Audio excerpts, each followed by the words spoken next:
This episode of Finding Demo Surf Fishing is being brought to you by The Sinker Guy. Head on over to thesinkerguy.com and take a look at everything that Chip's got going on in the Sinker Guy garage. Need sinkers? It's in his name. He's got you covered. Sputniks all day. And if you need something special, reach out. He might be able to hook you up. Rigs? Oh, yeah. He's got rigs, floats, support equipment, hooks. It's a one-stop shop. You can get in there, get everything you need. Go over to thesinkerguy.com. Get your order in today.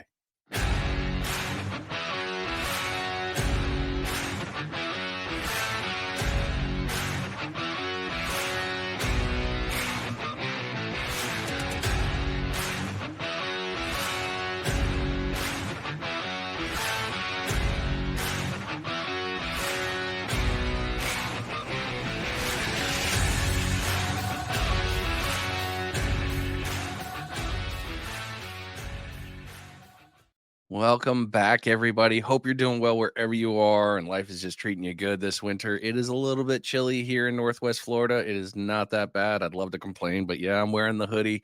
Occasionally I'm wearing the flannel, sometimes even the jacket. You know, in Florida, if it gets below 50, we start panicking, right? That's what everybody says. This week, we're taking the digital bus just a little west, and we're doing our very first episode out of the great state of Louisiana. This is something that numerous people have brought up, like, hey, dude, talk to me about Louisiana. And I'm like, I don't know anybody that surf fishes in Louisiana. And while scrolling the old interwebs, sure enough, I found somebody. So we're going into Southwest Louisiana, and we're going to be talking with Mr. Benoit Johnson with Dragon Tail Surf Fishing, and it's going to be a lot of fun. So I hope you're ready, because there's some really cool stuff that's going to be talked about. And if you like red fishing, yeah, this episode's right up your alley. So without further ado, welcome to the show, Benoit. Good to have you, man. Thanks for having me, man. Appreciate it. Been looking forward to it all week. Yeah, we've only been like, I've only been panic emailing you. Like, oh, crap, I gotta stay on top of this. It's been good. So you're in Southwest Louisiana. You do what's the area? I'm not gonna try to even say the words. As far as where I guide, Yeah. that pretty much all the beaches southwest of Lake Charles. So due south of Lake Charles, Rutherford Beach, and then going westward towards Texas, you have Cameron Beach, Holly Beach, Johnson Bayou. Primary though is pretty much Rutherford Beach because it has a high level area where people could drive out on the beach, bring campers out, bring RVs out. So I meet a lot of people there from all over the country. Yeah, that's so nice. I've only been to Louisiana in our RV once. I unfortunately didn't get to go where I really wanted. We obviously went to New Orleans because you got to do the tourist thing, and it was fun for homeschool. Really wanted to go up into the Northwest, or actually a little west of that, and go see the Tabasco factory. And then I found out, yep, and I found out you guys have, and I think it's Northwest Louisiana, a giant tributary garden, like hanging gardens. Something just, my wife was like, we should go see the gardens. I was like, yeah, we should go to Texas. So I missed out on that. But you guys have so many cool things out there in Louisiana to do. There's a lot of tourism fun to have there. Yeah, I would definitely recommend if you get a chance to go to Avery Island, go to the Tabasco plant. And there, if your wife likes gardens, is just a beautiful wisteria, massive oak tree garden there on Avery Island. It's beautiful. You can actually drive through and walk through. But yeah, the Tabasco factory there, you can get jalapeno Tabasco ice cream. Oh, yeah. Sold. I'll light you up and cool you off at the same time. It's such a fun texture doing that hot sauce on ice cream. And that sounds fun. Yeah, it's a good time. There we go. All right. So let's back it up to the very beginning for you here. Tell us your story and what got you into fishing. Well, I was lucky enough to grow up with a outdoor family. My mom and dad had no problems going out. Our family reunions were usually in the woods doing squirrel hunts. So my dad was always on the water doing something. Started out with the gateway drug, chasing bluegill, and then just went up from there to bass. And then, man, I was all about the bass fishing through my teenage years. Joined Bass Anglers Sportsman Society. Hell, I still remember my number.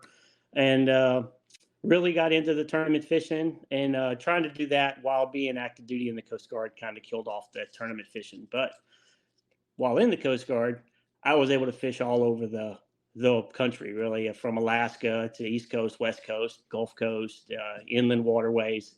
So it was a great career. Got to wet a lot of lines. So I mean, I was a Marine Corps recruiter, so I don't get this fun one to say, though I was able to say, hey, we're always by water. You guys, if you're a sportsman and you're looking to join in the military, the Coast Guard, you're going to see some places and you are going to do some fishing. Yeah, y'all have Yeah, some cool stories. yeah, try to go to Alaska, guys. If you want to join the Coast Guard, we're always looking for folks who want to go up to Alaska. Salmon, halibut, multiple species of trout, fresh saltwater. It's all up there. You serve your country and get your drag stretched. There you go, Coast Guard. Hey, we'll take the phone calls now. You're welcome. We just helped you out a little more, even though you guys don't need it. There, man, a Coast Guard recruiter. I almost never saw that dude, and when I did, it was very limited. He's like, "Hey, what's up, bro?" Oh my Yeah, god, exactly. nice. They're not exactly chasing people down. No, his mission was always covered. So you started out. I mean, you started out on the young side of the family, got into the drug, loving it, and you've Mhm. done more throughout that. Now, where you're at, what is your favorite thing about fishing? Oh man, you that list can be long, but I honestly believe my favorite part about fishing in general is the pre-planning. I'm the type of guy that will chase that rabbit way down the hole. If you give me a species of fish I haven't caught yet, I'm going to spend hours and hours researching it. Rods, reels, line, tackle. I'm not the type of guy that's just going to go to Walmart and buy some stuff and hope I catch one. And I love putting that together, that challenge, doing the research, getting the right gear, going out there, at least thinking I know what I'm doing, and then catching the fish. And that's just like, man, plan executed, goal achieved. I did it. Now, what's the next fish? What's the next species? Nice. Very cool. All right. This one, so this is going to make it harder for you then. Can you share a memorable surf fishing story, including an unexpected catch or challenging fishing situation that makes you laugh when you think about it? It's kind of disappointing, honestly. I was thinking about that question, and it would have to be my personal best red drum, 45 inches. But we were shark fishing, so heavy gear, a big chunk of stingray, 350, 400 yards out. It eats it, starts taking drag.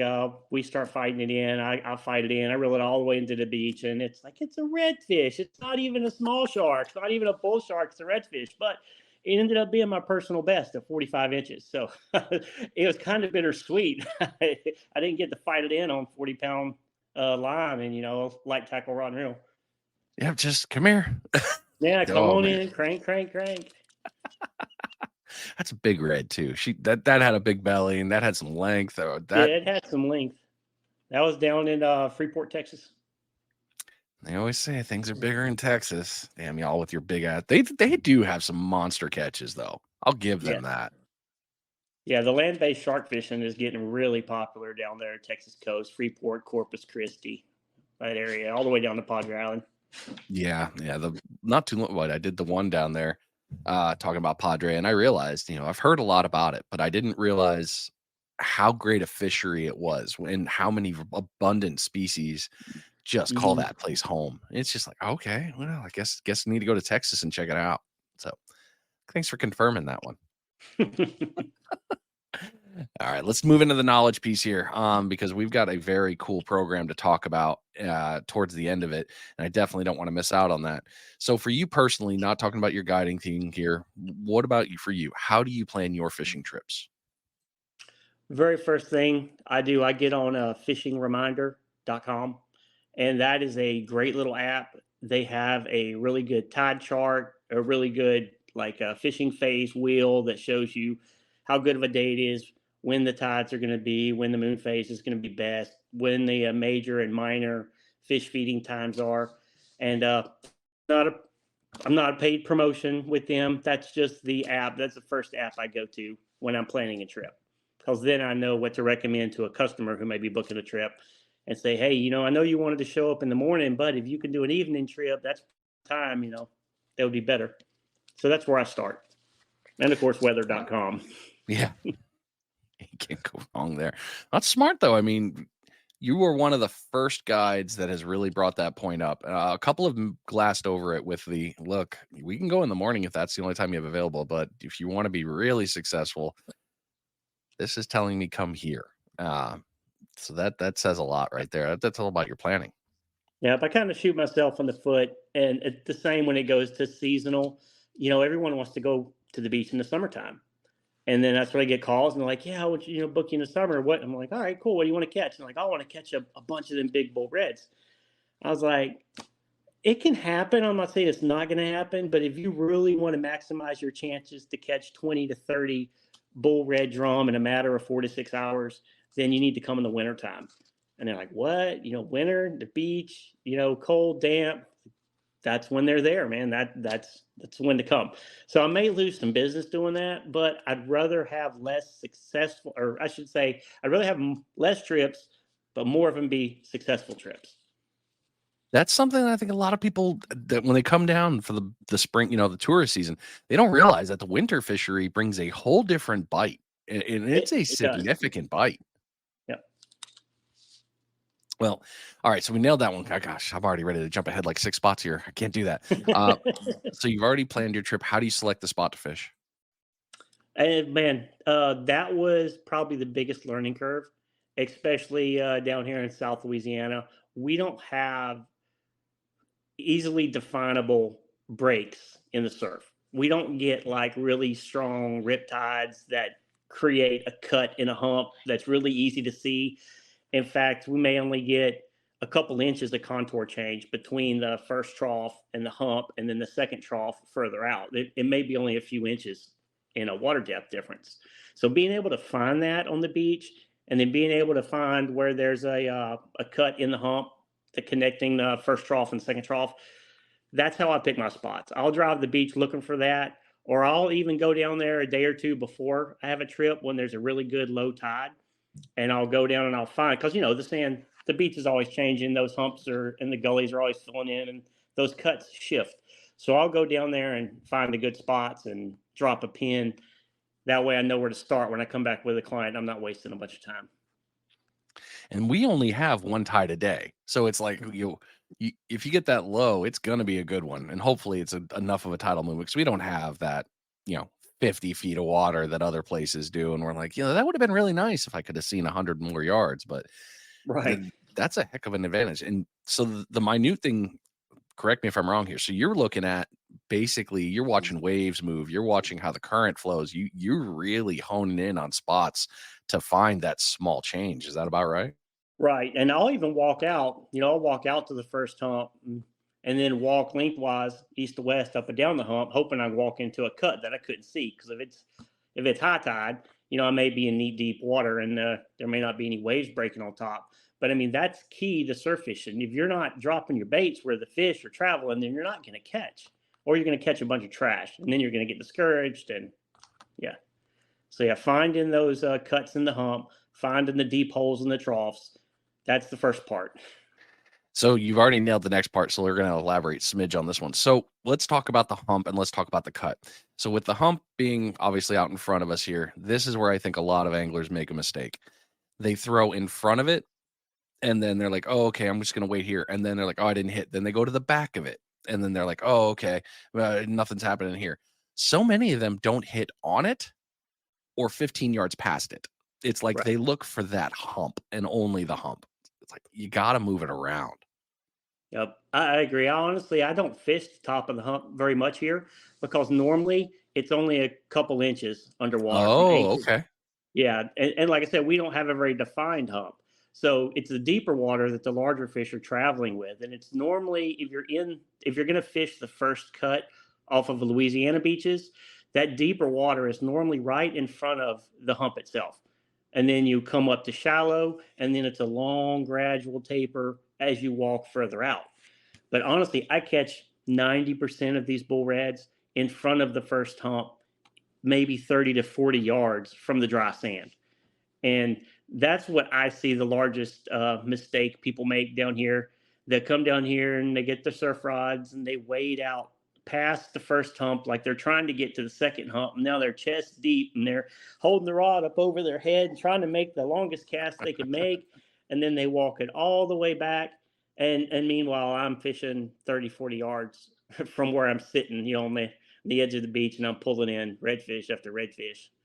And normally I get a lot of business that way. That's when they walk over and ask me what I'm doing, and I don't hide anything. I'm very open, because it was people who were willing to share with me that got me started. So I do the same. I think that's attributed to a lot of us in the social media game, especially those before us. There's something to be said about, all right, I'm throwing it out there, and you look in the camera, and the bar looks 200 yards away. It looks like it's forever. And Hmm. in reality, it's 50. I mean, most of us are looking for the closer bar. We're not looking to cast it to the moon because that's a lot of work. That's a lot of strength. Not to mention, that's a long ass fight. Well, the further out it is, you have to fight that thing all the way back, keeping it pinned. Yeah, and And then if we go get ahead. a really low tide, especially in the wintertime or when it's prime time, we'll get that northwest wind or north wind, and it'll push the water out even further. So that first hump will be completely exposed. So then you're walking through the first cut, over the first hump. Then you have reason to walk out further, walk out waist deep and cast and try to land your bait in front of the second hump, and then you have to walk it all the way back to shore. So, and then when you're fighting the fish in, like I'll have a client, they'll be on the beach fighting the fish in. I'll be standing out there on the first hump with the grippers, kind of letting the line go through my fingers, waiting for that fish to get to the hump so I can clip onto him and drag him all the way back to the beach. So there is a time to walk far, but honestly, yeah, most of the time they're in close. So there you go, everybody. We've talked about it before. Stop ignoring the first 50 yards. We Yep. can't say it enough. That was my long way of getting to that point. Okay, so we've talked about the spot there. We're in different pieces here. We're throwing it in. Now let's talk about the rigs. With you, you fish more than one species, right? I mean, reds are your happy, but you definitely go after several different species. Yep, reds and then the smaller sharks are primary. I haven't yet jumped into the expensive side of land-based shark fishing with drones and all that. And based on my research, a drone is pretty much a necessity if you're going to really do land-based shark fishing right. That's the only way in Southwest Louisiana you're going to get a bait 500 yards out, or 300 to 500 yards out with a drone into that deeper water. But yeah, primarily redfish. I do catch black drum as well. We catch alligator gar in the surf. Yes, there are alligator garfish in the surf. I've Ooh, caught, that's a fun one. yeah, it's a surprise too. And Yeah, the smaller black drum. Sorry, not black drum. Black tips, sharks, bull sharks, black tips, spinner sharks. They're all fairly up close within 100, 150 yards. As far as the gear to catch those, I'm using the same rods that I'm hunting the bull red drum, 40-pound braid, fish finder leader. I do have a absolutely awesome sinker that I love to use ever since redfin fishing turned me onto it. It's called the tail lift sinker. It's got them in long shank and short shank. But the coolest thing about that sinker is when you start reeling, that planer on the front of the sinker catches water and lifts up, and that keeps your hook from dragging across that hump. Because, like I said, that hump is pretty shallow, and you want to get your hook across it without dragging the point through the sand and the shell and getting it dull. Because then you're going to have to cut your leader, crimp on a new hook. Because that's one of the most important parts. I feel, in my personal opinion, the most important part of all the gear is the hook. That's your connection point to the fish, and if it's dull, I mean, these redfish aren't completely dumb. If they feel the hook, they're going to try to spit it. If it's dull, it's likely to slide out past anything that it could have hooked on, that a sharp hook would have hung up on and hooked up the fish. Jason's a good dude. With Yeah. Redfin, Jason's he's just good people.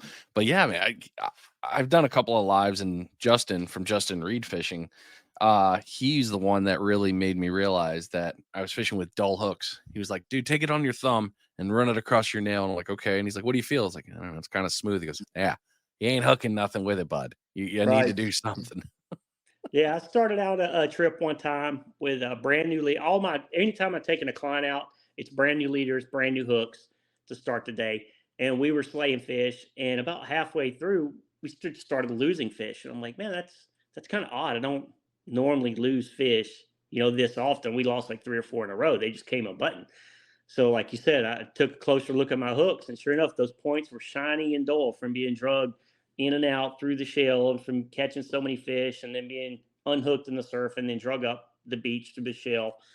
And as soon as I changed the hooks out, we started hooking up on fish again and getting them all the way in. So I've actually started. I no longer crimp my hooks to the end of the leader. I add a swivel from Dr. Fish. It's a I wish I could had them with me. I would show you, but it's a different kind of swivel. It's easier to get a large hook on with a thick eye, like an 8/0 hook. It'll clip on. I've never had one stretch out, and that makes it a lot easier to change your hooks out. Keep sharp hooks on at all time. That's really smart. I've never heard of anybody doing that. That's kind of a cool technique. And I never thought of what you're talking about there when you're reeling in that your hook going through the sand like that. You're dulling it down. You're going, it's hitting, it's doing something. That tip's going to get caught. Yeah, and using a big 8/0 like I like to use, and it's not a circle hook. I use this either like a offset J hook, and those tend sometimes they'll catch in the mud or the soft sand, and they'll dig in, and then ain't no pulling from the beach going to get it up. You end up walking halfway out, pulling on it before it finally comes up. So that's another reason I like using those tail lift sinkers to keep that hook up and away from the soft sand on the bottom. That's smart. Real well done. Definitely. That way to go with that. And then, hey, experience shows you the way, right? Yeah. So we're talking about those ones. What are some effective bait and lure choices for surf fishing that you like? And how do those different types of bait and lures uh, bring specific species to you? Well, unless I'm targeting sharks specifically, which is it pretty much always stingray, just cause it lasts so long and stays on so good. I primarily use mullet. I don't fish any lures. I am working on something. We'll get to that in the end of the podcast. But I'm primarily a bait fisherman, and that's always fresh mullet. If I can get it, I catch it myself. I freeze it myself. I don't like having to use the stuff from the gas station because yeah, it's just a no go. If you really want consistency and hooking up on these fish and you want them to eat it and hold it to get the hook in, fresh mullet's the way to go. So I use cut bait. The biggest mullet I could get, the better. I mean, I've had bait on there the size of a baseball. And the primary reason for that is it keeps all the little trash fish off the hook. So big hook, big bait, you're not wasting time changing out bait all the time because it's getting ripped up or torn up by these little fish and these little hardhead and the cell cats. Yeah, especially in the summertime. That's even more important in the summertime because when the water warms up, all the little trash fish move back in, and that's probably the hardest part of being a guide down here. Is in the summertime, I'm changing bait on four rods at least every 30 minutes if it's still there. It's coming off, a fresh piece is going on because everything else out there is picking on it and nipping at it. And I want a nice, fresh piece of bait out there. That's yes, bait changes are very important. And it's kind of funny you bring it up because it's actually the right time for our bait check because I always do mine around that 20 to 25 minutes. I'm checking my bait. So let's go ahead and knock out the first one of the episode.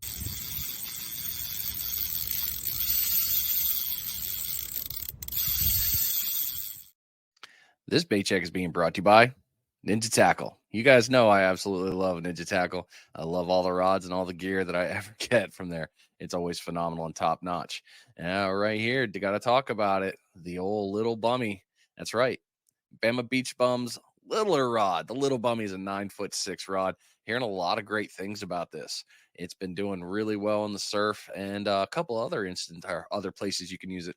If you go over to the website, ninjatackleva.com, as you can see, plenty of great things on the website. The Ninja Dagger series, the Beach Bum, the Bummy Stick, the 12-foot, which you guys know, I love my 12-foot. I love my 12-foot. The 9-footer is phenomenal. There's really nothing bad, but if you need rigs, he's got you covered. He got you with ES lures and other hand-tied rigs, hooks, other gear. He's got it all through here. As you can see, 15 pages worth of stuff, sand spikes and bait, all good things all the way through. If you're into the firearm and tactical side, oh, he's got you covered there. Ninja Tactical, lots of good pieces of gear in here. As you scroll through, you're going to find something you need. I know it. Always good stuff. NinjaTackleVA.com. That's the website. Go on over, get your order in today. Hopefully you caught a bunch of fish by now, people. Seriously. I mean, we've only been talking for 20 and you're already probably limited out because that's just how good you are from listening to this show. So we've talked into that one with bait and lures. Now, what are some essential gears and tactical needs for successful surf fishing trips, and how can anglers choose the right equipment for those needs? As far as choosing the right equipment, talk to the locals. If you're out there on the beach and you're doing your proper research, get on Facebook, ask questions from people who fish that area. Look up guides who fish that area. Ask them what gear that they depend on. Ask them what rigs they're using because their livelihood depends on having the right gear and then finding the fish and fishing the right places. So just a wealth of knowledge. If any of you guys are down here in Southwest Louisiana and you see this flag flying on the beach, please walk up to me, ask questions. There's nothing I'm not going to tell you. Or shoot me a comment here in the old social medias. Drop me a line on Messenger. Uh, Very open. As far as essential gear, Southwest Louisiana, bring bug spray. I don't care what time of year it is. Bug spray and sunscreen, you're probably going to need it. Not so much at the water's edge, but you start getting a little further back on the beach, close to the marsh grass, and you're going to want some off, especially if you're camping out there on the beach. Uh, Dress appropriately. Summertime, wintertime, dress for it. Even some of the late summers, we could get a good cold front come through. And when you're out there on the beach and there's a west wind blowing and you're already a little wet, it doesn't have to be -30. It could be 50 degrees. And if you're in shorts and a t shirt, you're going to feel it. So at least bring a hoodie with you anytime you go to the beach. And if it's summertime, uh, go to Holler Fish On Tackle Shop on Facebook and order you some nice moisture wicking 30 plus SPF shirts. What Efren Rodriguez on there has a great selection of clothing. I normally don't promote clothing, but I wear his and I really enjoy it. It holds up too. It's not exactly the cheap stuff from Bangladesh. Hey, I'd like to know what gear works. Are you kidding me? I mean, how much are fishing clothing or any clothing in that general nowadays? How expensive that stuff is? If somebody Oh tells me man, something works, I'm buying it. yep. Yeah, it's good stuff. So that's a shout out to Holler Fish On Louisiana Tackle Shop, and you can find them on Facebook. Well And then done. Yeah, go lastly, on, keep going. the last little bit of gear. I've recently, well, not recently. I started buying my surf fishing reels from a company called Dr. Fish. Yes, it's a foreign company. It's not an American made, but I think a lot of you guys might be surprised to find out some of these American brands are not selling American made. It's a big difference. But What? Say yeah, right. so. So that I use their surf fishing equipment. It doesn't break the bank, and their long shot reel that I've been using going on 3 years now. I have four of them. That's what I guide with, and I have yet to have any problems with them. I've never brought them in to have any sort of maintenance work done on them, have them re-greased or cleaned or anything. I just rinse them with fresh water after every use, after every trip to the beach, and they're holding up, and they don't break the bank. You're talking about spinning reels for surf fishing for less than $100 a reel. So they're really good reels. They've proven themselves to me. I don't care where they're made; they hold up. Oh, and if you want 15% off of those said Oh, reels, yeah, there it let me is. know. I Done. have a 15% off code that you can only get through me. I, it's called Doctor Fish. So DR Fish plus DTSF for Dragon Tail Surf Fishing. All right, it's going in the comments too, people. So when you look this back up on the episode, if you take a look, there will be the discount on there. Again, that was DTSF. So there you go. Nice hookup, and well, appreciate that. Yep. And we talk pre-show. Uh, you can spend thousands of dollars on your gear, sure. You can keep up with the Joneses, no problem. But when the gear works, doesn't matter what the name is. Yeah, and I did, like I said, I researched, I researched like crazy, and while doing that research, I looked up surf fishing reels, and one of the YouTubers I watched, he did a comparison on multiple saltwater rated reels or sealed reels that he's used over the years, and he compared non-seals to partially sealed reels to certified, sealed reels. All of them failed. Over time, all of them fail. Eventually, they fail from multiple $1,000 reels down to your less than $100 reels. They fail. So, what would you rather do? Would you rather spend 50, $60, use it for 2 or 3 years, and it fail, and then you just go spend another 50, $60, or spend a couple grand and then use it for a few years and it fail, and then you have to send it in for warranty work, wait for it to come back, or Lord forbid, maybe they don't accept it, the warranty claim, and now you're out a couple grand. So I'm perfectly happy using my cheap gear. I've never had a customer while fighting in a redfish look at the reel and say, "Oh, this is one of those cheap reels. I'm going home." No, I've landed hundreds of bull reds on these reels. They hold up. Oh, the comment section's gonna be so much fun. No, how dare you? No, real life experience, people. There you go. Yep. How you like it? Oh, okay. So how do you adjust tactics for fishing when the bite just isn't on fire? It's not there. Right, and that can be just mid trip as well. You could go from catching like crazy, and then suddenly an hour goes by and you haven't got a bite. You've got to be able to change your setups quickly. Um, I typically start out close. If the first hump is underwater, I don't care if it's just an inch or two of water. That's enough water in front of the hump for me. It's probably knee deep to waist deep in front of the hump. That's where I'm putting baits. I'm still going to put two in front of the hump. I'm going to put two in the back of the hump out about 50 yards behind the hump. If we're catching, great. If it changes, you'll know because suddenly your front two hooks aren't catching anything and your back two rods are going off all the time. So that lets me know, okay, due to the tide change or wind change, or maybe the bait that was traveling in close is now moving back. I need to take those front two setups and move them further back. So doing that, as far as changing the bait goes, change it often in the summertime, change it often every 30 minutes, whether it's still there or not. I'll change it. In the wintertime, not so much. Wintertime, I keep the same bait on for hours at a time because nothing's really messing with it until the red comes by and picks it up. Great segue into this. So let's talk the seasons down there in Southwest Louisiana. Tell us about them and what are some unique challenges that you run into with different types of seasons? Okay, well, we'll start with summer. Summer is the most challenging down here to fish with, just because the water's warmer and there's lots of species swimming in the surf. Most of them are small. Most of them are going to tear your bait off the hook. Um, if you don't like catching hardhead catfish or gaff top catfish, then stop using tiny little bait. Use a big chunk of bait and a big hook, and you'll cut down on the number of those that you catch. Um, Challenges for summer fishing, other than all the little fish to work through, is the heat. It gets hot in South Louisiana on the Gulf Coast. Um, Also, normally when it gets hot, though, the breeze will die, and you could see every ripple on the surface out there. So it's really easy to follow bait and see topwater strikes. So that can be a plus. You just have to deal with the heat, wear sunscreen, wear a big straw hat, wear a long sleeve, lightweight shirt, keep the sun off. In fact, I even wear the my mother in law calls them pajama pants, but they're my fishing pants. They're thin, lightweight, they moisture wicking, let a breeze through. That's probably the biggest challenge in the summer is just the heat down here and the humidity. Let's move into fall. Fall's when it turns up. Not a whole lot of challenges there. Maybe the sore arms from catching, 30, 40 fish in a trip. Fall things are on fire. August, October, November, into December.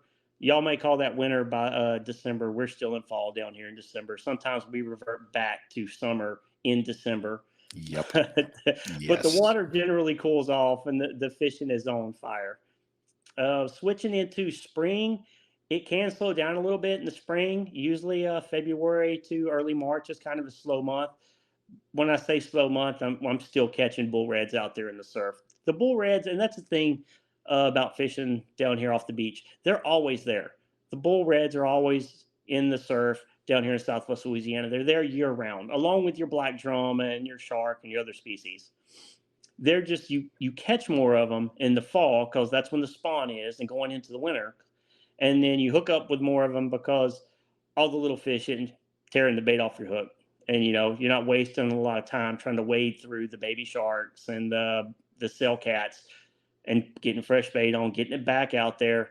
I mean, and a lot of people don't realize this. Being a guide, if you're going to do this and you're setting out 4 to 5 to 6 rods for your customer, and you're changing bait every 30 minutes, and if it's low tide, you're walking out through the water over the hump, waist deep out again against the waves, against the wind, casting it out, walking it back, and you're doing that every 30 minutes. So by the time you set out 4 rods like that, and then you get to sit down and take a breather for about 15 minutes, and then you're going back to the first rod and you're doing it again.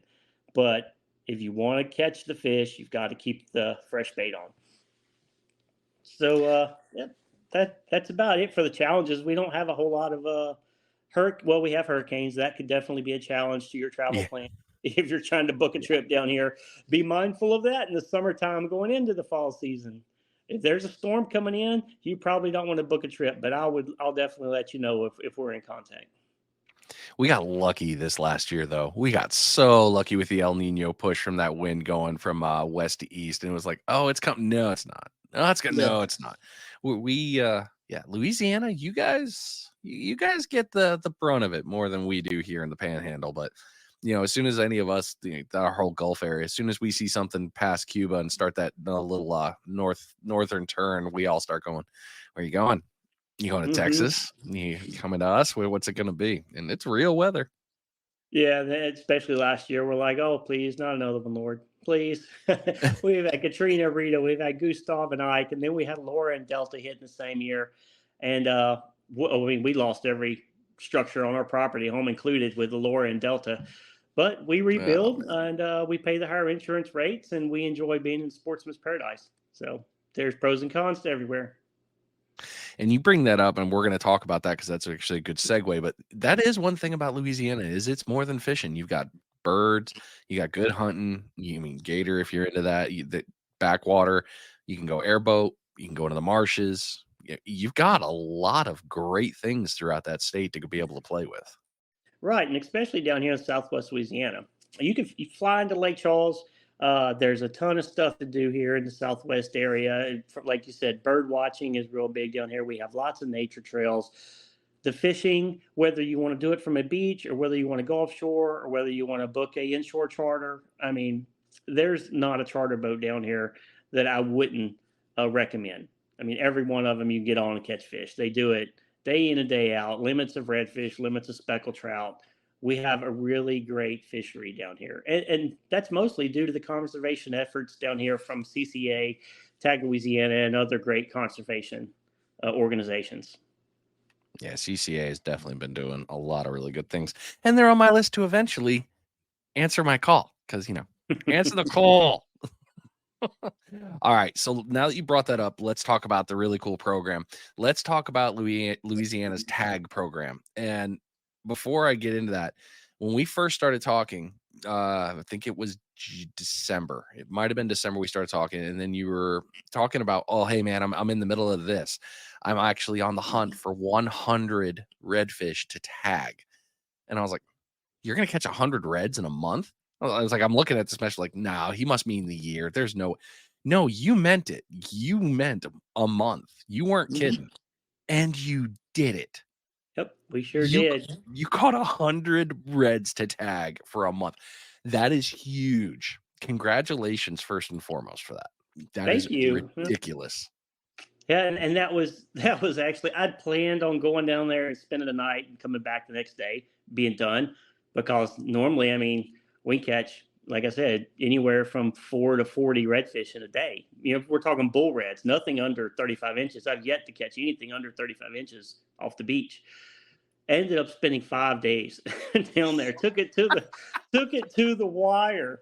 But I was determined, and it was terrible. We had bad mosquitoes. We had a front move through. We're talking, 15, 20, 25 mile an hour winds were blowing. I was like huddled behind the back end of the truck to get out of the wind, but stuck with it and got it done. Yeah, I landed number 100 on that day 5. The goal was to hit 100 redfish in less than 50 days.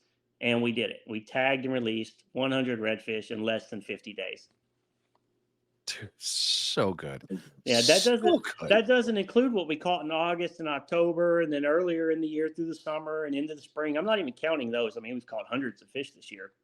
That last 100 were tagged and released. We're done in less than 50 days. Oh, so cool. All right. So tell us about the tag program. All right, so Tag Louisiana. So I found out about them when I joined the CCA. I figured if I'm going to do this as a guide and be professional, I've always supported conservation in general, but never really took the leap to actually get involved, get hands on, actually going out and doing something to benefit the fishery that I'm enjoying and that I'm trying to make a living with. So I saw the Tag Louisiana post at a CCA meeting, and I looked into it, and I was like, "Oh, it's free to join." They send you the tagging tool for free. They send you the tags. You download an app on your phone and you go out there and you fish. And when you catch a fish, it's as simple as clicking the tag that you're going to use, inserting it into the fish, taking a photo of the fish, and then it records your GPS location where you caught the fish, the tag number of the fish, the length of the fish, and then you let it go. Well, if that fish gets recaptured by another angler, he could call the phone number on that tag and the state will send that angler a gift for reporting it. So it's considered a recapture. So, I mean, it benefits everyone, even if they're not a member of tag, because you can catch fish and get a gift, and who doesn't want that? But then the state can collect all that information and it helps them determine the migratory patterns of these fish and how the population is doing by how many fish are being tagged compared to how many fish are being released. And I just saw a recapture the other day. Tag Louisiana shared it, and I'm pretty sure I shared it on my Facebook page. But this redfish was caught up in Lake Pontchartrain, Louisiana, which is a big inland lake north of New Orleans, and it was tagged there and then caught later after it had grown 30 inches. Multiple years later, it was captured again west of the Mississippi River. So that fish then left the inland waters, went out around the boot, came back to the coast, and was way up inland in some inland marsh where it was recaptured by an angler. So to be able to catch that information, it's just it's really an amazing thing. But I'm and like I mentioned, everyone can participate in this. It's free for Louisiana residents. But if you're a Gulf Coast angler, Mississippi, Alabama, Texas, the Florida Panhandle, you can join the tag program. And all they ask from you non-residents is to send a little money, make a donation, help cover the shipping for the tags and the tool, and you could help out. I'm so glad you brought up that picture because I saw it and I was like, hold on, it was here and it went here. It it was so cool to see. It was like, that's a lot of water and the size growth, the differential between the catch day to the second catch, how much, all of that stuff. I was like, do I bring that graphic up and put it in the podcast? Like, I'm so glad you just brought it up because that was really impressive. And CCA has been very, very vocal about trying to do good things, like, look, be good sportsmen, do this for the community. They're really about the conservation and the sport and the people. It's not a, cloak and dagger, if you will. They're really trying to do stuff here. And that was the one example that I was like, okay, you guys have my attention. Yeah, I'm really happy for our state representatives and our higher ranking members of the CCA. They've done a lot, especially this year. We've had a big change, something us anglers and coastal residents have been trying to get past for years, and that is a 1 mile to 3 mile no fishing boundary for commercial fishing. See, we have these pokey boats that come in and catch pogie near shore. Pogie is a little bait fish for y'all who don't know. They're used for protein. And these big companies send these big ships down here and they net up millions of these pogies. Well, they also net up hundreds of redfish. And they do this during the redfish spawn while they're in shallow water trying to spawn within a quarter mile of the beach. So we've had just last year since October, like 18 big fish kills where these massive nets of fish bust open and all the fish inside that are getting compressed from the weight, they're dead. They get killed and they wash up on the beach. And meanwhile, the state is wanting to change the amount of fish this anglers can keep, and they're wanting to drop the limit. And now they're saying you may not be able to keep any bull redfish. Any redfish over 24 inches is going to go down from 27 to 24 inches.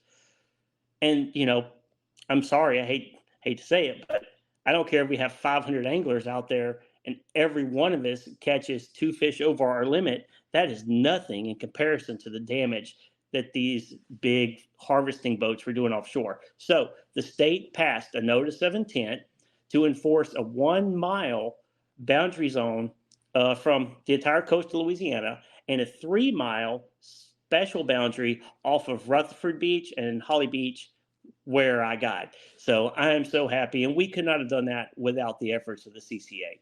So if you guys in Louisiana, if you're listening to this, don't complain when the limits change.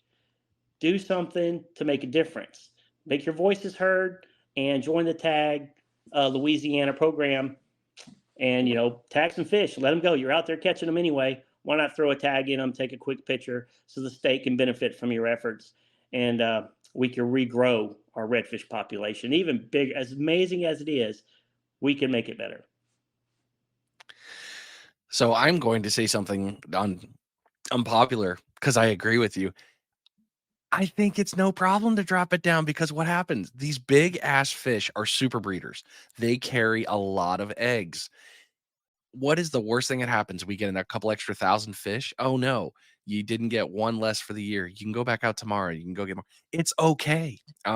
The flounder population, I was very happy when I heard them change a lot of stuff up here in our area. People weren't, but I was because quite frankly, I want my grandkids to be able to catch these. I want this other one. We're doing good things, and conservation is not a bad thing. It's really not. One less is not going to kill you. The And boats, different you can story. still keep the little ones. I mean, Yes. you can still keep between. I forget what the small limit is because I don't I don't catch anything that I don't small. catch little fish. I don't catch anything under 27 inches.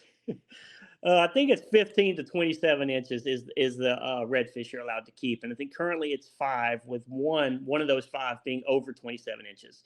But they're, like I said, they're wanting to knock that down until we can get the breeding population back. So we're going to push out the commercial fisheries further offshore so that these adult redfish can spawn.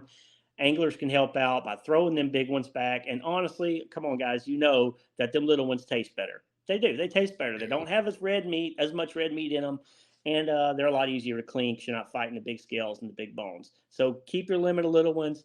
Take pictures with the big ones. If you absolutely have to have one on the wall, they have these things called replicas now, where you could send in that picture and a measurement and have a replica made. Hell, they cost less now than having them mounted. So let's go that route, at least for a couple of years.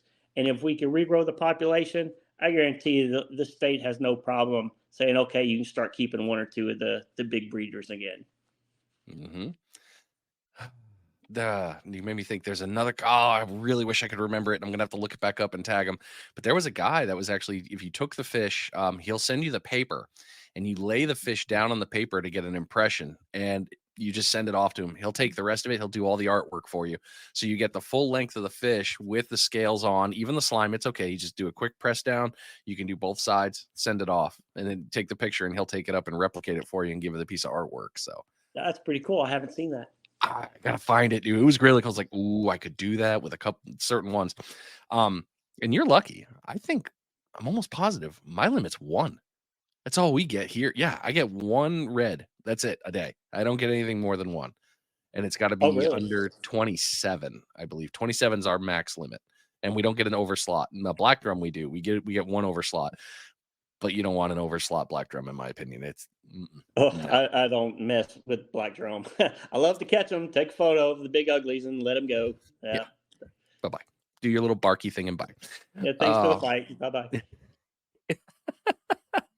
Well, we've been going at it for 48 minutes now, and we are due. It is time for the next bait check of the episode.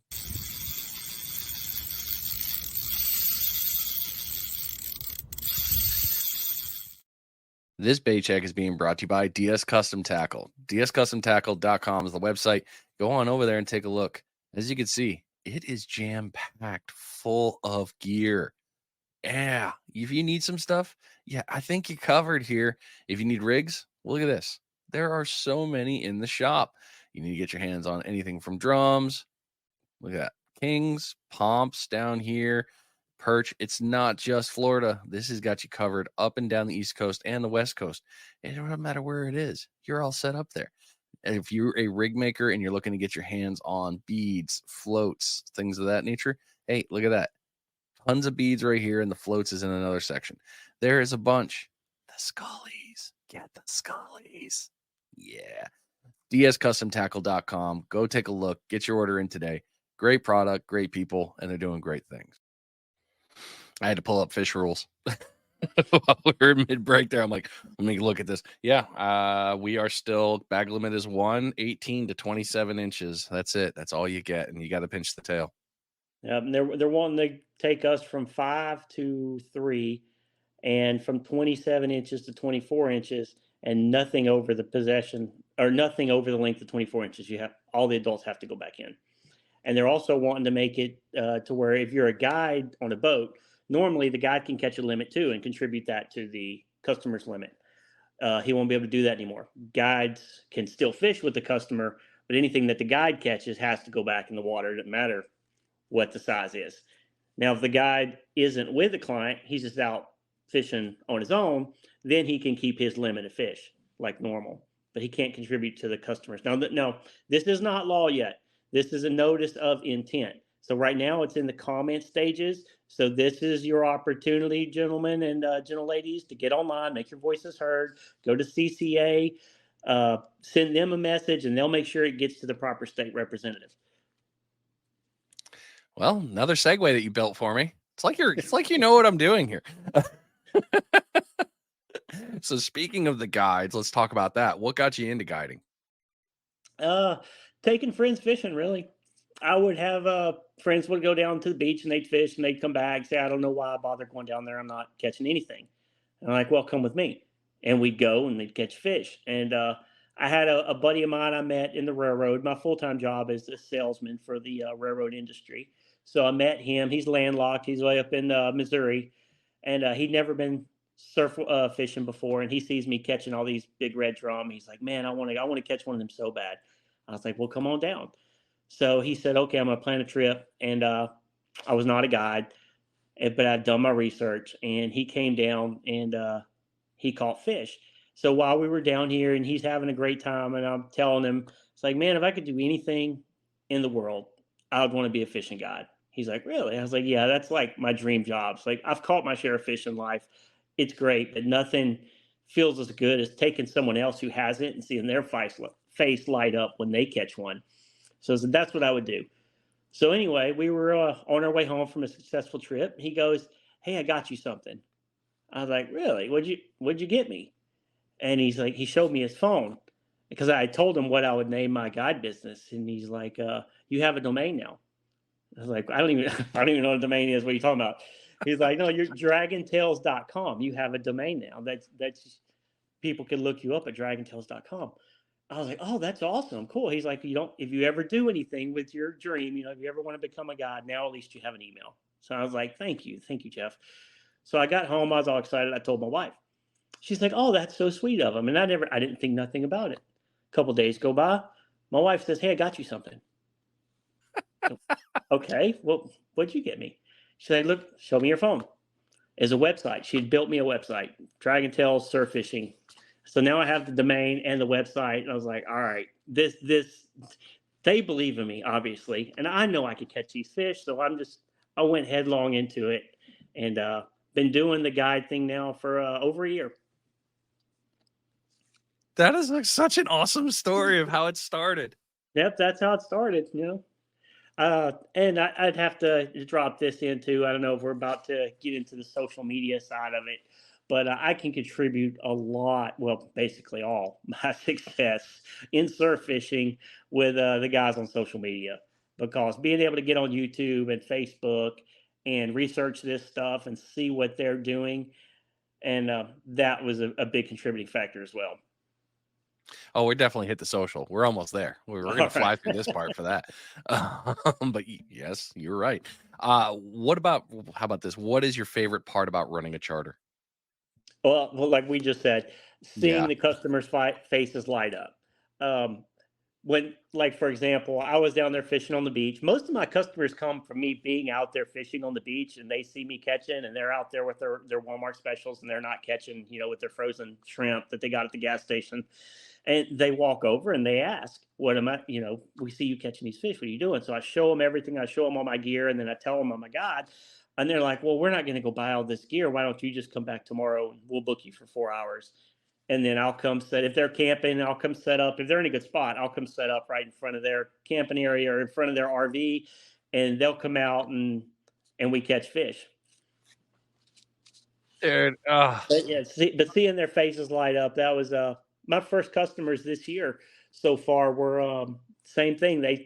I was actually fighting in a fish and another rod doubled over and I only have two hands. So I was waving them over. I was like, hey, come help, come help. So they come running over and pulled the rod out and they're fighting one in and I'm fighting one in. And mine ended up getting off, but they landed a 43-inch redfish, and that led to them booking a trip the next day. And I came back, set everything up, and they ended up catching 5 or 6 in a 4 hour trip, what I call a slow day. But at one point, they had a double. The husband was reeling in his, and the wife is reeling in hers. And he looks over at her and he goes, "This is so worth it." Totally, just I could have cried. Made my day, made my year. Yeah, I was gonna say that would have made I would have been a full year happy right there. Like this is what it's about right Yep, here. exactly. It ain't about the money. So I'm out there fishing anyway. So I might as well make a little bit from it and share the years of knowledge that I've gained down here in Southwest Louisiana. So you brought it in with good point with the husband and wife one, because this next part is, I think, where a lot of people don't think about. Why is hiring a guide so beneficial? It's cheaper. Think a lot of people, that's the first thing they think of when they that you're hiring a guide, and they're thinking, I don't want to spend that money. That's going to cost a ton. Okay, $400. I don't want to spend $400 because that, or no, 300. My 4 hour trip is only $300. Go to Walmart, buy you 2 rod and reels, some lines, some leaders, and some bait. You're probably going to spend close to $300, and you're getting some junk. It's probably not going to last you. If you hire a guide, he's providing, or he should be providing, all the gear with all the experience on how to use it. He should be rigging everything up, baiting the hooks, taking everything out, making sure it's set in the right spot, bringing it back, putting in the rod holders, explaining all of this to his customers. Because a lot of them, they want to learn, they want to be hands on. The guide should allow it. Some people, they just like, you do it. Let me know when there's a fish on, and they'll come reel it in. I'm fine with either one. So Yeah, yeah, that that's definitely the benefits. A lot of people, first thing they think of is cost, but when you break it down, you're really not paying a whole lot. Because I take it personally. If I go out and bring customers out and don't catch, and thank you Lord, that has never happened so far. We've always caught, but it would break my heart, really. So I'm going to put forth every bit of knowledge that I have, every ounce of effort. I mean, I will exhaust myself getting those baits out there where they need to be to ensure that my customers catch. Because if they don't, man, believe me, I'm more upset than they are. that makes yes, that's important because it's all about that one. But the other part, I was the one part you left off, and I wanted to make the joke of it. Not on top of that, you bought all that gear. Now you got to haul it home. It's going to sit in your garage or your basement for the rest of your time, or it's going to end up in the landfill. And I cannot Right. tell you how many vacationers I've seen, especially here with our national seashore, how many rods and reel combos are just thrown in the dumpster at the end of the trip. Like, I don't need it. They dispose it. You could have Oh saved that man, money and taken a guide. do we have time for a short funny story? Oh, I do, because it's in the next question was, go ahead, tell me one of these stories. Send it. All right, so I was out there fishing. I was doing my thing, and there's another fella down the beach. He's maybe 100, 150, 200 yards down the beach, and I'm not really watching him. But every now and then, this line would get hung up in my lines, and it was a tiny little 3/4 ounce egg sinker with a little hook, a mono tied to the sinker, and it kept getting hung up in my lines. So I was just biting it off and letting the line go. So I didn't know where it was coming from, and I'm not going to be pulling all this stuff in. So I let it go, and meanwhile I'm catching fish. So the guy walks over and he's talking to me, and I've told him everything, and I gave him some leaders that I was using. I said, "Here, use these and use this bait," because I had plenty of mullet. And he goes back. Now I'm watching him to see if he's going to actually do everything right. So he goes out and he casts, and he takes the rod, and he's standing in knee deep water, and he puts it down in the water, with submerges the reel underwater, and he's just standing there out on the hump in knee deep water holding on to that rod. Well, it turns out that was his line getting hung up in my lines, and since I was biting it off, he didn't have enough line to cast far enough out, so he only went halfway and cast, and then he was holding it underwater. So I was like, oh no, now I feel guilty because I figured that's why he didn't have enough line on his reel. So I walk over there real quick and I told him, I said, "Hey, just so you know, every time you put that reel down in the water like that, it's going to kill the reel. You're going to get sand and grit and salt water in there, and that reel's dead. It's going to get hard and it's going to freeze up, and you're not going to be able to use it." And he goes, "Oh, that's what happened to the other one." He's got another brand new rod and reel. He had went to Academy, bought 2 brand new rod and reels, and he had just ruined both of them. So yes, you benefit from hiring a guide. If you don't have any fishing experience, hire a guide. He'll tell you these things. He'll tell you, please don't put my gear underwater. You know, you'll ruin it. And then you'll know for next time when you go out on your own not to submerge your reels in salt water.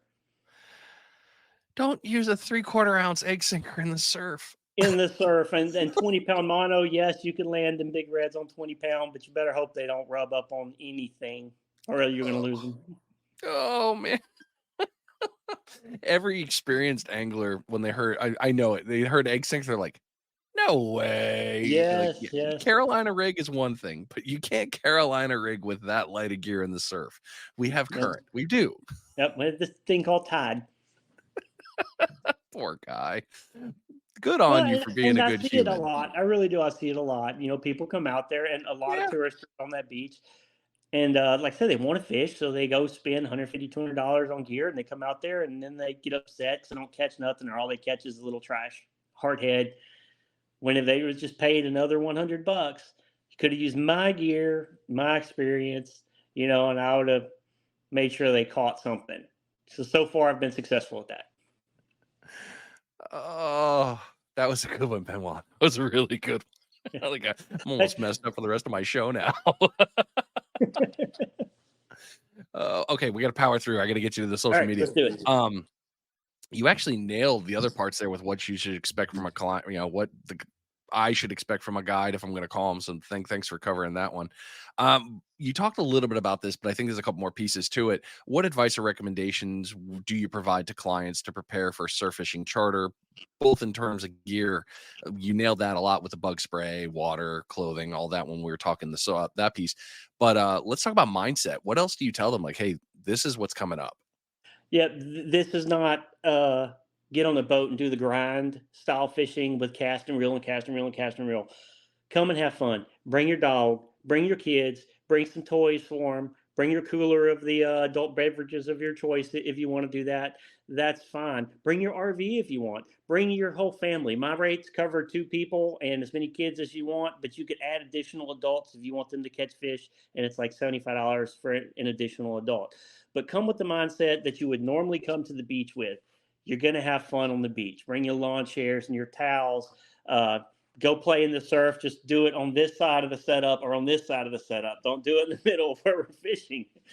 But yeah, bring your shovels and your sandcastle equipment, your metal detectors, and just come enjoy a day on the beach. And then when you hear me holler fish on, come running and I'll be holding on to the rod to hand it to you. And you get to fight him in. You get to take the pictures, and I'll make sure it gets tagged and released. We'll get the right measurements if you want to do like you were talking about some sort of art or have a replica made. You know, we'll take care of all that. But yeah, that's the mindset. Don't come with because I think a lot of people, and me too, when I started, when you say surf fishing, you think of like on the Northeast with the waders, you know, wading out there into the surf and casting out a lure and reeling it in and casting out and reeling it in. No, it's not that kind of fishing. You don't even have to touch a rod and reel if you don't want to until it's time to reel in a fish. It's a nice advantage of that. That's like, look, I got this. You just enjoy it. Wait, I'll give you the drug. The tug's gonna happen. You take care of the rest. I got the other stuff. Exactly. And since there's no boat involved, if you're elderly or if you're handicapped, if you're in a wheelchair, the good thing about Rutherford Beach is the sand's really packed. And I have a flatbed trailer and a tent. So we'll stop at the entrance. We'll load you up on the trailer, make sure you're secure. We'll get you out on the beach, set the rod holders right up in front of the trailer, put a tent over you so you're in the shade.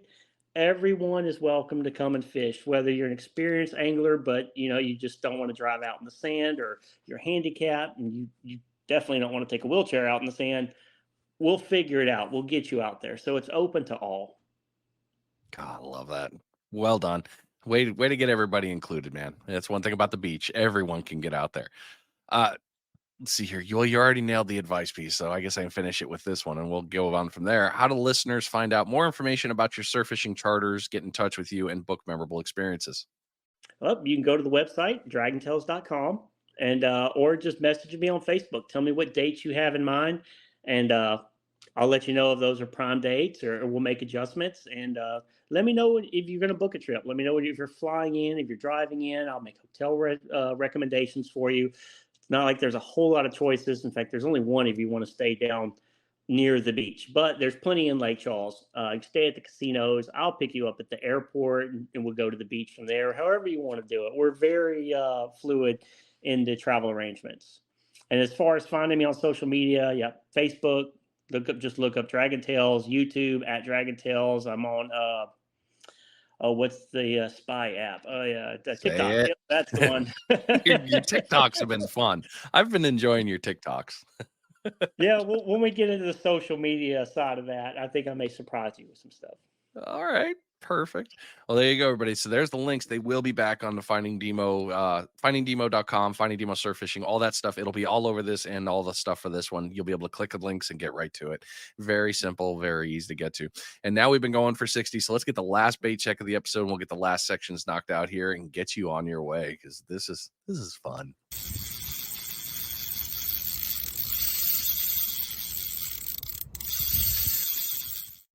This bait check is being brought to you by Kids Can Fish. Head on over to the website, kidscanfish.net, and take a look at all the great things that they're doing. Here you can see through the website, they've got all the information right here. They are a state and federally recognized 501c3 charitable foundation. All the camps and clinics all get funded back into the organization to help these kids go out and go fish. If you also want information on the running of the Bulls tournament, it'll be updated right here up on top. And if you want to learn more about the entire team, you can take a look at the pro staff links. You learn all about Caroline, their partners, how to get in touch with them, and the photo gallery is always great. If you'd like to help them further, you can do one more. You can go over to Promar Ahi and take a look at that website, and you can buy into the cast net. This is the specialized one. This is the one that you hear a lot about. Caroline has talked a lot about it, and a portion of the proceeds go back into Kids Can Fish. They have the 3-foot, the 4-foot, and the 5-foot. All these things are great. And it all goes back into the Kids Can Fish Foundation to help these kids continue to do great things with these camps. Keep your ears open because there's going to be a lot more things coming from them. It's always great and always great to be a part of it. So backing up a smidge here, I finally found it. The process for the pressing of the fish in art was Gyotaku, Gyotaku. Apparently it's a pretty big art into rice paper and some other stuff. But yeah, so if any of you were wondering, there you go. You can go back and take a look at that on the old social internet webs. That'll get you there. All right, so let's move into the social media piece. Can you share how you got started as a digital content creator in the field of surf fishing? Pure necessity. I honestly, I'm going to light up your comments now. I hate social media. I honestly don't like creating it. It takes so much time, and being the perfectionist that I am, it's never seems good enough for me. Like I'll make a video and then I'll play it and I'll be, God, that's not good enough. And then I'll remake it and I'm like, there's no way I'm posting that. And then when I finally get the video right, I'm like, oh, okay, I need to find the right song. And I don't pay extra to use, any special stuff or apps or programs or anything. So now, yeah. But hey, if you want to have a business of just about anything nowadays, then you have to be involved in social media. And I started out with me watching the guys because I never thought I could do it. I not a tech guy at all. But then watching like surf hippie fishing and bearded Brad and yakking with Jack and the longest cast, all these YouTube content creators and TikTok content creators, and like what they're doing it. I mean, it looks simple enough, they're just setting up some cameras and taking some footage and putting it on here. And man, did I find out that it's not quite that simple. And these guys who post videos with like multiple angles with like the chest rig and having a camera over here and a camera over here, and man, my hat's off to them. And then the one like Adam J who raps to his own stuff and makes his videos, man, that is a lot of work. And my hat's off to all those guys because I wouldn't be doing any of what I'm doing, which I'm just like a peon in the social media side without their encouragement. Seeing them do it and saying, man, okay, well, if they could do it, I can at least try. And Adam's friggin' bringing in giant sharks. And it's like, come on, dude. Is there anything you can't do? Yeah, All right. his the ocean is my church. Yeah, I love. Favorite. I'm not a rap person like at all, but when dude starts rapping about fishing, I'm in. I'm all in. Okay, I'm there. Yeah, that was on my playlist to drive to the beach, actually. I actually got Nice. to meet him at ICAST a Good. couple years ago, and just a cool human. Absolutely nice gentleman. I felt bad even stopping him. He's like, no, what, like he was willing to have a conversation. Like, dude, you are a celebrity here. You've got stuff to do. I would love to talk to you one day. But it was just cool. He was just a regular person, and his life story is a hell of a story to get into. And you guys haven't done his back stuff. He's had it Yeah, rough. maybe if I can ever get him to come down here, Southwest Louisiana, we'll cook him some homemade gumbo, and he can catch some bull reds and wrap to these pulling in these monster reds on the beach. I haven't seen a redfish wrap yet, Adam. I need you out here. There you go. There's your. I know he travels through there because I know he comes to the Yeah, Panhandle for shark fishing, so I know he passes you. yeah. He stops at that hooked on tackle in Freeport, Texas. Here's another plug, guys. Best veteran or best bait shop I've ever been to. But the fact that he's veteran owned and he has really built that bait shop up. So it's not just a little hole in the wall bait shop. I mean, he's really got a great thing going on there. So until I now I make my own leaders, but I bought all my fish finder leaders through him, through his shop because they make them there. So yeah, great bait shop. Hooked on tackle. I didn't know he was a fellow veteran. That's cool. He is. All right. Now I'm gonna have to call him. Yeah, I'm get like, him all to do right, a you're coming podcast on. with you. They Yeah. built some pretty sick rods there too. Oh, okay. Yeah, I'll have to find out. So dude, I totally understand what you're talking about with the multiple cameras. That's why I'm a podcaster and not a YouTuber. I don't know how they do. Like I go out with Justin all the time and I watch him do it. I'm just like, you're a beast. I don't know how you love it so much, but he does. So, and I know Jack loves it. I've talked to him every couple weeks or so, and I get lucky to be like, all right, let's go fish. But yeah, to be able to do that full time and content create, it takes a one there. Which actually rolls into this kind of nicely. What role does digital media play in your approach to surf fishing, and how does it enhance your experience and connect with the sport?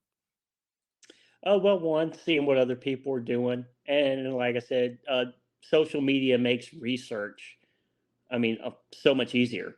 Before social media, you had to find it in the book. You had to read it for yourself, and hopefully there were some pictures to help you out.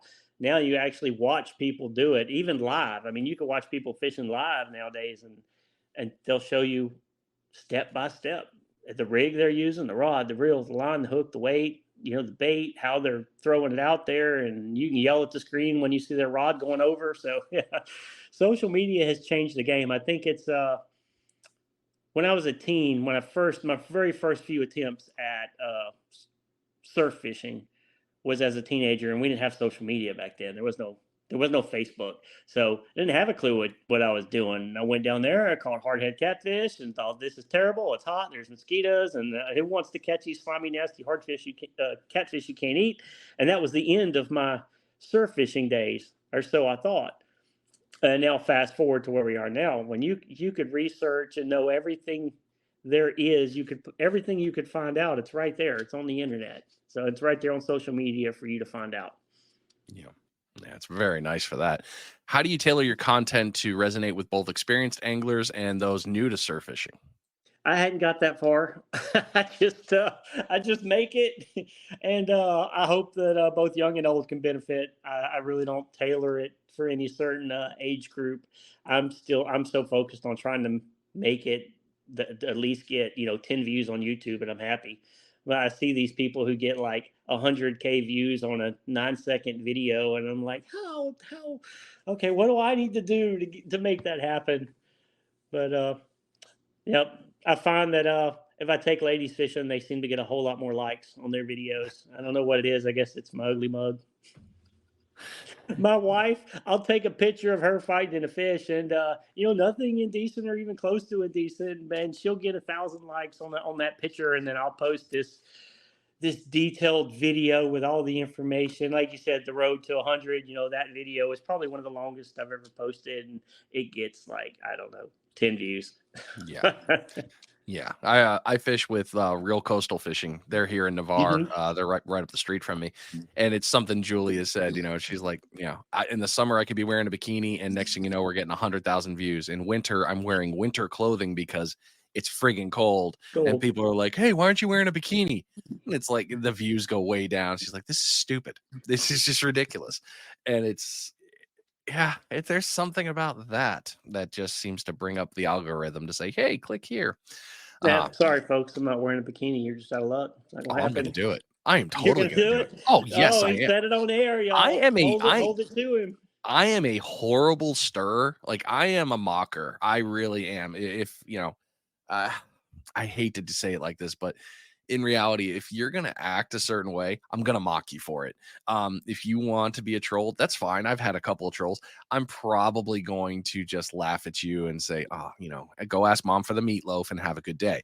But it's just some of that stuff. If you can make somebody laugh or bring some comedy to some people, that's a win. As long as you're not like degrading people, yeah, that's the Right. the line. But it's you don't got to be a dick. I hate to say it like that, but that's the most blunt way to put it. You can have some fun with it. I'd wear a bikini just to be like, what? What are you gonna What do up? now? Yeah. Everybody like, hey, fatty, take that off. Like, yeah, you like that? But it's still, it's all It'd in be like fun. one of those dads wearing the short shorts around his Oh, daughter I just to do that. embarrass her. Yeah. Mine's been warned. My kids got lucky. They're all out of the house. They don't have to worry about me embarrassing them anymore. Well done. All right. Has running a channel made you a better angler?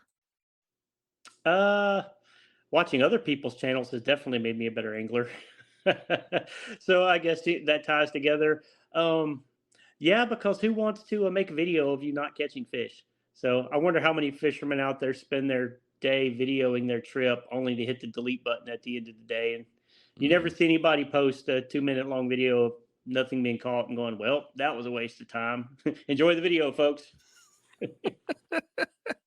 Should do one just to see how. Never mind. I can't say anything about that because there's something coming with that. All right. What is the future plan for your channel? For the channel, make more content, get more Love it. views, and hopefully that leads to more trips and more smiling families on the beach. Nice. So What advice do you have for an aspiring digital creator who want to blend their passion for the game and come on out and start doing this? if I can do it, y'all, you can do it. There, believe me, I'm Gen Xer. Grew up without the technology. Now I'm trying to catch up to the technology, and I got these young kids out there, 10-year-olds with iPhones who know how to operate it better than me. If I could post a TikTok using some pre-made, what are those things called that you can just drop your photos in? Oh, the reels and all Template, the template. Yeah, if templates. you can get Yeah. a pre-made template, if I can do it, you can do it. So just do it. You'd be surprised at what people will view and like nowadays. Yeah. True. True. Last two questions in this one.